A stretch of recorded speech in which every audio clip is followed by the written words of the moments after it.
बहुत ही गंभीर विषय है आज के प्रेस कॉन्फ्रेंस का।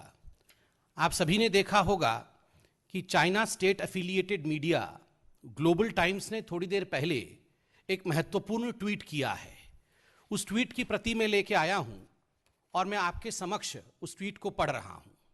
I quote, PM Narendra Modi and the BJP face huge pressure amid border tensions with China as the Indian National Congress is waiting for a chance to shake the BJP's rule by heavily criticizing failed domestic governance and risky foreign policy. आज क्योंकि देखिए, आप जानते हैं China में एक ही party है और उसी की सरकार है और उसी की मीडिया है। एक तरह से आज चाइनीज सरकार ने स्पष्टतः कहा है कि भारतवर्ष में नरेंद्र मोदी जी की सरकार को झकझोरने के लिए इंडियन नेशनल कांग्रेस अर्थात कांग्रेस पार्टी पूरी तरह से तैयार है और वो झकझोरने का प्रक्रिया कांग्रेस पार्टी चालू रखी है। इस ट्वीट को अगर प्रथम दृष्टिया कोई पढ़ेगा तो ऐसा लगेगा मानो एक फ्रस्ट्रेटेड राष्ट्र, एक फ्रस्ट्रेटेड कंट्री जो कहीं ना कहीं भारत के शौर्य के कारण आज उसके पीएलए के हैवान एलएसी को क्रॉस नहीं कर पा रहे हैं, वो कहीं ना कहीं अपनी खींच निकालने की कोशिश कर रही है। और यह कोशिश कर रही है कि देखो, मैं अकेला नहीं हूं, मैं तो बाहर से, हमारे जवान तो बाहर से काम कर रहे हैं, किंतु हिंदुस्तान के अंदर और घर के अंदर भी ऐसी एक पॉलिटिकल पार्टी है जो हमारे एजेंडे को चला रही है और उस पॉलिटिकल पार्टी का नाम है इंडियन नेशनल कांग्रेस। मतलब चाइना बाहर से अटैक करने की कोशिश, जिसको कि हम थॉट कर रहे हैं, जिसको कि हम नाकाम कर दे रहे हैं, और घर के अंदर हिंदुस्तान के सरकार को झकझोरने, जिसको अंग्रेजी में कोट अनकोट उन्होंने शेकिंग कहा है, सरकार को हिलाने और गिराने की कोशिश चीन के साथी इंडियन नेशनल कांग्रेस कर रही है। बंधुगण, ये ट्वीट कोई मामूली ट्वीट नहीं है, ये बहुत कुछ कहता है। ये कहता है कि इश्क और मुश्क कभी छुपाए नहीं छुपते। आप देखिए, जब इश्क होता है तो आंखों ही आंखों में बात होती है और पूरी दुनिया को मालूम पड़ जाता है कि इश्क हुआ है। और जब मुश्क अर्थात खुशबू और सुगंध फैलती है तो केवल फूल तक ही वो सुगंध नहीं रहता है, पूरा विश्व जान जाता है कि कहां ये गुल खिला है। तो आज ये जो गुल खिला है चाइना और कांग्रेस पार्टी के बीच, ये जो इश्क हुआ है, इस इश्क और मुश्क को छुपाए भी कोई छुपा नहीं सकता है। बंधुगण, इसमें मैं आपको याद दिलाना चाहूंगा, ऐसा क्यों है कि चाहे पाकिस्तान हो, चाहे चीन हो, चाहे कुछ आतंकवादी भी हो, मैं उनका नाम भी सबका लूंगा अभी बराबर से, ये सारे लोग कांग्रेस को पसंद करते हैं, इन सबकी प्रीति कांग्रेस के प्रति है। ऐसा क्यों है?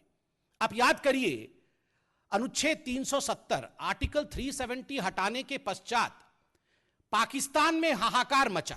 हिंदुस्तान में खुशी थी, पाकिस्तान में हाहाकार मचा।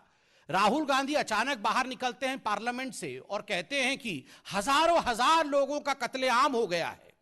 ये मेरे पास खबर है, वो एक फेक न्यूज थी, झूठ कहा उन्होंने। और आपको पता है, उस झूठ के बुनियाद पर, उस झूठ का सहारा लेकर पाकिस्तान के राष्ट्राध्यक्ष इमरान खान ने यूनाइटेड नेशन, संयुक्त राष्ट्र में एक डोजियर दिया था, जिस डोजियर के पहले पंक्ति पर पहले वाक्य में राहुल का नाम था, राहुल गांधी जी का नाम था, कि राहुल गांधी जी ने ऐसा कहा है कि हिंदुस्तान में लोकतंत्र समाप्त हो गया है, हिंदुस्तान में ह्यूमन राइट वायलेशन हो रहा है। तो mister Imran Khan too quoted mister Rahul Gandhi. Imran Khan भी राहुल गांधी का सहारा लेते हैं, आज चीन भी राहुल गांधी का सहारा ले रहा है। और तो और जो आतंकवादी हाफिज सईद है, उसने एक इंटरव्यू में कहा, आई लव कांग्रेस, कि there are good people in India like Congress. Hafiz Saeed के लिए भी कांग्रेस पार्टी प्रीत का विषय है और गुड पीपल हैं कांग्रेस में। मैं तो आज इस मंच से मुबारकबाद दूंगा। राहुल जी, आपको बहुत बहुत मुबारकबाद हो। Rahul Gandhi, congratulations to you. पहले तो आप पाकिस्तान के ही हीरो थे, क्योंकि आपने आर्टिकल 370 के खिलाफ कहा, आपने सर्जिकल स्ट्राइक पे सबूत मांगा, एयर स्ट्राइक के विरोध में कहा, तो पाकिस्तान में तो आप हीरो बन ही गए थे। पाकिस्तान में हर घर में बच्चा बच्चा आपको जानता है कि राहुल गांधी हमारे साथ खड़े हैं। मगर आज आप चीन के भी हीरो बन गए हैं। वैसे चीन के साथ तो आप पहले से ही थे, किंतु आज जिस प्रकार चीनी मीडिया आपकी महिमा मंडन कर रही है, आपके परिवार की महिमा मंडन कर रही है, मैं आपको आज बधाई देता हूं। आप चीन में भी हीरो बन गए हैं। You are hero of Pakistan and China, but of course you are a big zero in India. जहां के हीरो होने चाहिए आपको, वहां आप जीरो हैं, और जो हमारे दुश्मन हैं वहां आप हीरो बने हुए हैं। बंधुगण, मैं आपको यह भी याद दिलाना चाहूंगा कि आखिरकार why does China find solace with the Gandhi family. यह ऐसा क्यों है कि चाइना आज कांग्रेस के कंधे पर रख के बंदूक चलाने का प्रयास कर रहा है। आज वो चाइना जो कहीं ना कहीं एक डिसएडवांटेजियस पोजीशन में है, हमारे इंडिया के राजनीतिक शक्ति के कारण, हमारे भारतवर्ष के सैन्य शौर्य के कारण कहीं ना कहीं चाइना आज पीछे हटा हुआ है, आज वो झुका हुआ है।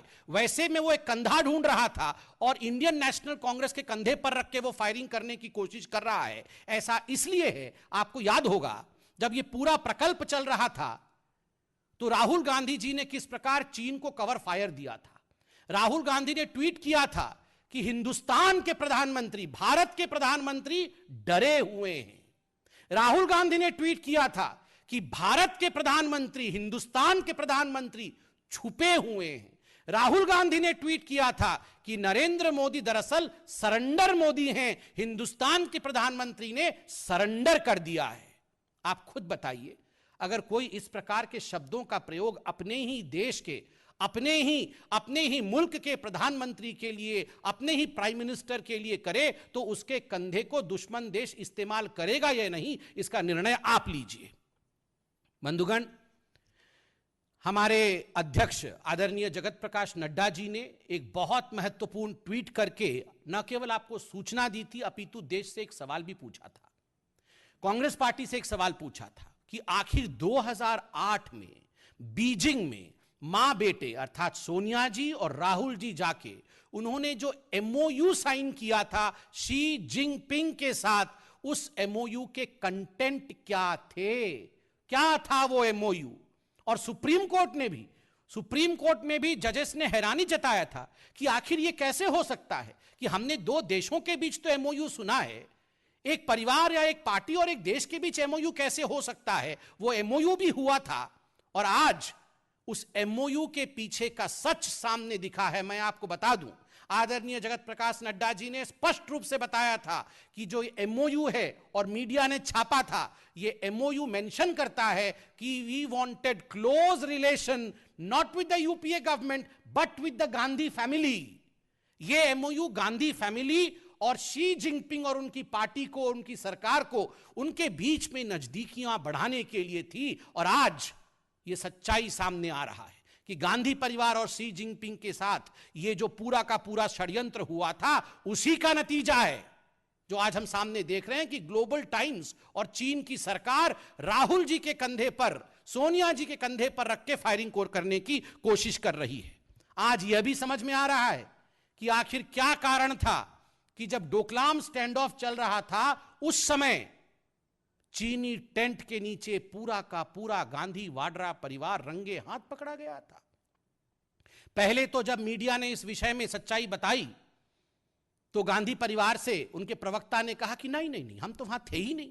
बाद में आप लोगों ने फोटो दिखाया तो सारा हकीकत बयां हो गया कि पूरी की पूरी गांधी खानदान, वाड्रा खानदान ये टेंट के नीचे थे, चीनी टेंट के नीचे थे।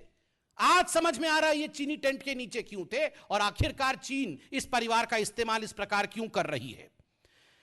बंधुगण, वह दृश्य भी आपको याद होगा 3 जुलाई को जब हमारे देश के यशस्वी प्रधानमंत्री, जिन्होंने देश के बागडोर को किस प्रकार संभाला है कि चाहे पाकिस्तान हो चाहे चीन, उन सबको करारा जवाब मिल रहा है। जब वो लद्दाख के बॉर्डर पे गए थे, जब वहां जाके उन्होंने हिंदुस्तान के सीमा के पास, एलएसी के पास, उन्होंने हमारे आर्मी को संबोधित किया था और उसके पश्चात हॉस्पिटल गए थे, बेस हॉस्पिटल में जाके जो हमारे हताहत हुए सैनिकों को देखा था, उनके हाल को जाना था, तब कांग्रेस पार्टी ने ट्वीट किया था कि ये तो झूठी तस्वीरें हैं, ये जो इंडिया के सेना के जवान यहां लेटे पड़े हैं, किसी को चोट नहीं आया है, ये हॉस्पिटल का फोटो नहीं है, ये तो किसी ऑडिटोरियम का फोटो लगता है। तो आपको पता है उस दिन आर्मी को एक क्लैरिफिकेशन देना पड़ा कि कोविड का विषय चल रहा है, इसलिए चूंकि बाकी जगह कोविड के मरीज हैं, हमने सैनिकों को अलग से रिसेप्शन क्षेत्र में रखा हुआ है और ये हॉस्पिटल ही हैं और ये हमारे जवान हैं और ये हताहत हुए हैं। इस स्तर तक कांग्रेस पार्टी चली गई थी। हुसैन दलवाई उनके सांसद कहते हैं कि इंडिया के सैनिकों ने, जो 20 जवान जिनको शहादत मिला, उनको आज हम सल्यूट करते हैं, उन 20 जवानों ने एक भी पीएलए के हैवान को नहीं मारा, एक भी पीएलए के हैवान को नहीं मारा। यह हुसैन दलवाई और कांग्रेस पार्टी का स्टैंड था। आज सब कुछ समझ में आ रहा है कि आखिर भारत के शौर्य प्राप्त सेनाओं के खिलाफ और पीएलए के हैवानों के साथ यह कांग्रेस पार्टी क्यों खड़ी थी। आज सब समझ में आ रहा है जब ग्लोबल टाइम्स ने यह ट्वीट किया है। The Global Times and the Chinese government and Chinese media has today endorsed the Gandhi family, has endorsed the Congress party. ये जो नाता है, ये नाता क्या है? ये जो रिश्ता है, ये रिश्ता क्या कहलाता है? आज कभी कभी लोग कहते हैं कि शी जिनपिंग बोलो तो ऐसा भी सुनाई देता है कि सोनिया जिंग राहुल पिंग। कोई फर्क नहीं है। शी जिनपिंग बोलो तो सोनिया जिंग राहुल पिंग सुनाई देता है। यह सब उस करारनामे के कारण है जो 2008 में हुआ, और उसके बाद केवल कागज तक ही नहीं, पैसे, चाइना से मां बेटे ने पैसे भी लिए राजीव गांधी फाउंडेशन में। आपको पता है, यह आज पैसा, करार, जो आपस के रिश्ते हैं, ये सर चढ़ के बोल रहे हैं। And this is a classic definition of anti India stand. आप कांग्रेस पार्टी अगर देश के पक्ष में खड़ी होती तो हिम्मत होती किसी देश की जो आपके सहारे से वो ट्वीट करती, हिम्मत होती किसी देश को कि वो आपको कोट करेंगे। आज हमारे खिलाफ जो लोग खड़े हैं वो आपका सहारा ले रहे हैं, आपके नाम पर ट्वीट कर रहे हैं। एक बात स्पष्ट हो गया है कि आप देश के साथ खड़े नहीं हैं, आप उन ताकतों के साथ खड़े हैं जो देश के साथ नहीं, देश के विरोध में हैं।